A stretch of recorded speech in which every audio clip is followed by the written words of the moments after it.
Apa ini? Pernah nggak sih lu beli ayam seharga $1.200 blind buy? Kayak reviewnya di internet juga belum begitu banyak dari brand yang sebenarnya di Indonesia kurang begitu digoreng ya dalam tanda kutip. Tapi viewnya, looksnya tuh wah cakep banget bos. Oke, ini dia Kinera Verdandi. Dari boxnya sendiri nih kayak midnight sky gitu ya. Terus segi 6 kayaknya tipikal boxnya Kinera yang uh, top of the line. Itu mungkin selain Loki mungkin yang segi 6 ya. Kayaknya yang terakhir gue punya tuh kayak Plutus Beast, itu cuma kotak persegi panjang doang, nih segi 6. Oh, di sini depannya tuh ada Verdandi, to knowledge BA, to Sonion driver, one bone conductor sama one dynamic driver. Apa itu sana? Life only for honor. Di sini ada keterangan di dalamnya apa aja, spesifikasi, dibuat di mana, bla bla bla bla bla bla. Ya, udah pokoknya. Oke. Crafted with elegance, evolve in perfection, bla bla bla. Thank you for choosing Kinara. Oke, thank you. Ada apa sih nih, kayak cleaning wipe apapun, terus ada buku dalam bahasa Chinese dan bahasa Inggris dan beberapa bahasa lainnya. Oh, di sini ada graph nih bos, gue baru lihat lagi. Ini tuh jadi kayak bassnya tuh cukup tinggi ya, maksudnya powernya cukup gede, terus ke arah mid, nih upper mid ke arah treble-nya lebih rata, tapi di sini power treble-nya ini cukup stabil ya, ada penurunan di berapa nih, aduh nggak gitu kelihatan lagi ya. Ini kita lihat aja dulu ayamnya. Kemudian di sini ada tulisannya, "Hi, this is Cynthia." Oke, kayaknya ini yang bikin ya, artistic design lead. Oke, Cynthia, keren loh pokoknya. Di sini ada tulisannya Kinera Imperial. Lagi, ini pokok terus ini ya. Sini lah. Terus, oke. Untuk seharga $1.200 sih ini menurut gue ear tipsnya lengkap banget ya. Sini ada Azla kristal berbagai ukuran. Ini 2 udah gue ambil, gue lupa lagi gue taruh mana. Terus ada ear tips Final Type E yang gak gue pakai karena gue kurang gitu suka bahannya. Terus di sini ada modular jack 3,5 sama 4,4 mm sama 3,5. Kayaknya kita kan pakai 3,5 aja karena ya gue pengen aja sih. Terus di sini ada ayamnya sendiri. Pas gue bilang 1.200, gue beli blind buy karena cakep doang. Cakepnya kayak gimana sih? Nah, sebenarnya ini ada 2 warna sebenarnya, hitam sama biru. Tapi birunya nih tuh kan kayak, you got to be kidding me, right? Because this is very beautiful. Spark of gold and then blue, lebih ke teal blue ya. Terus ini ear tipsnya btw gue pakainya Spinfit W1 premium ya. Alasannya kenapa? Jadi kalau lihat nih nozzle-nya gila, udah bodinya gede banget kan, karena dia drivernya banyak bos. Terus nozzle-nya panjang, nggak cuman panjang ya, gede. Jadi sebelumnya tuh gue sebenarnya cobain pakai ear tips bawaannya dia tuh si Azla nih. Jadi si Azla nih kalau lo tahu dia tuh kayak ada apa sih namanya, ada part of hard part of the ear tips ya. Jadi kayak dia tuh kayak apa sih namanya, agak-agak susah gitu dipasang. Gue kayak masangnya kayak 10 menit sendiri nggak kepasang-pasang. Jadi ya udahlah, gue biasa pakai ini juga. Dan tujuannya ceilingnya lebih bagus. And thankfully my ear canal is very very long and big, so this is seat very comfort ya. di kuping gue nih enak banget. Kayak paling lu cuma gara-gara beli mahal aja lu bilang enak. Bos, kuping gue gede banget, serius parah. Kenapa gue bangga ya? Dah, ini kita pindahin dulu. Oh iya, sorry, ini case-nya cakep banget, finishingnya kayak kulit sintetis kali ya. Dalamnya, ada ear tipsnya lagi. Ya ini ear tips Kineranya. Terus ini ada foam ear tips. Terus ada cleaning brush yang gue nggak tahu cara pakainya. Terus, nah ini adalah bagian kedua. Sorry, kita geser dulu. Ini adalah bagian kedua yang tercantik dari ayam ini, yaitu kabelnya. Gila, gue nggak ngerti lagi. Cantik banget pak kabelnya pak. Jadi biru gitu. Kabelnya juga bahannya enak banget. Kalau lo liatin tuh dia kayak ada sparkling goldnya gitu loh. Ya pokoknya gitu deh. Terus ini modular ya, kayak tadi yang gue bilang. Jadi kalau lihat tuh dia kayak ada coaknya gitu. Ini untuk lupasin yang ada di dalam sini. Kelihatan gak sih? Ya pokoknya gitu deh. Jadi kalau pasang tuh jelep langsung masuk.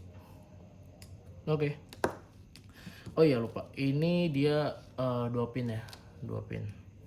Terus ini kita taruh sini dulu deh. Terus ini left right, this is right, this is left.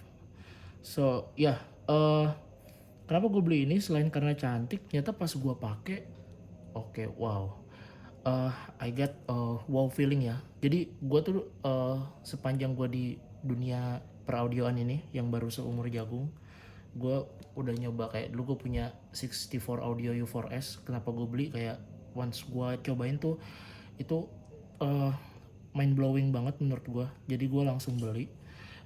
And then kemudian yang kedua, pas gue coba Symphonium Crimson yang masih gue punya saat ini, taruh sini biar kelihatan.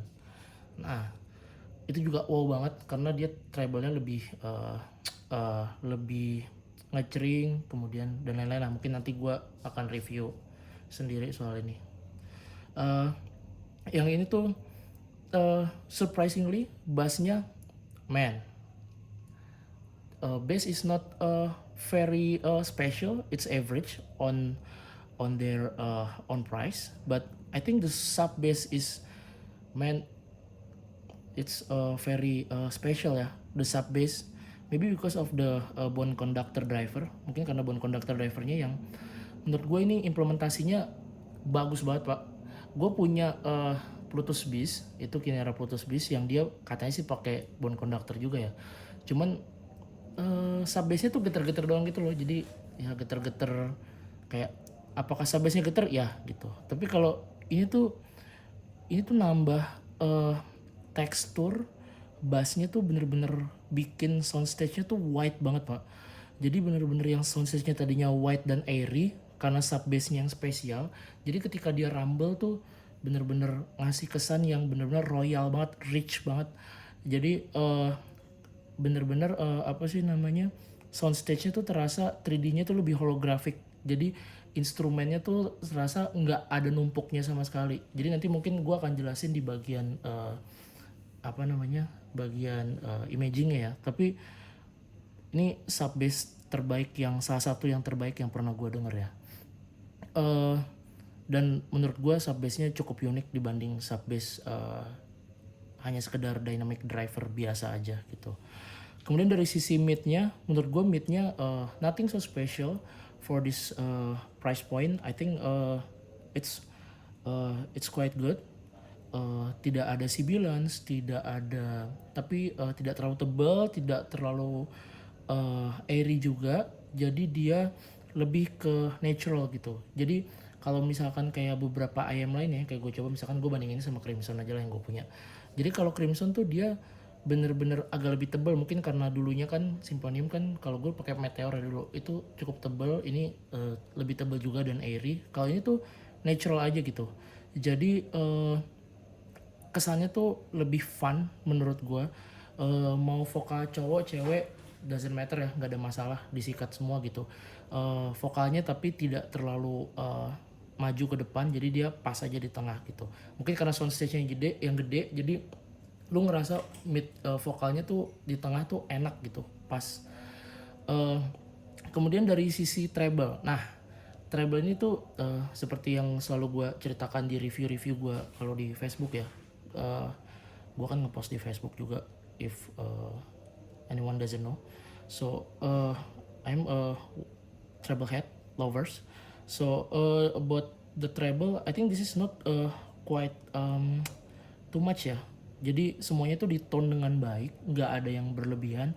Mungkin kalau di grafnya tadi, kalau lu lihat kan dia agak sedikit apa sih namanya, rata ya dari upper mid ke arah treble-nya. Tapi menurut gua tuh nggak shouty atau sibilance gitu.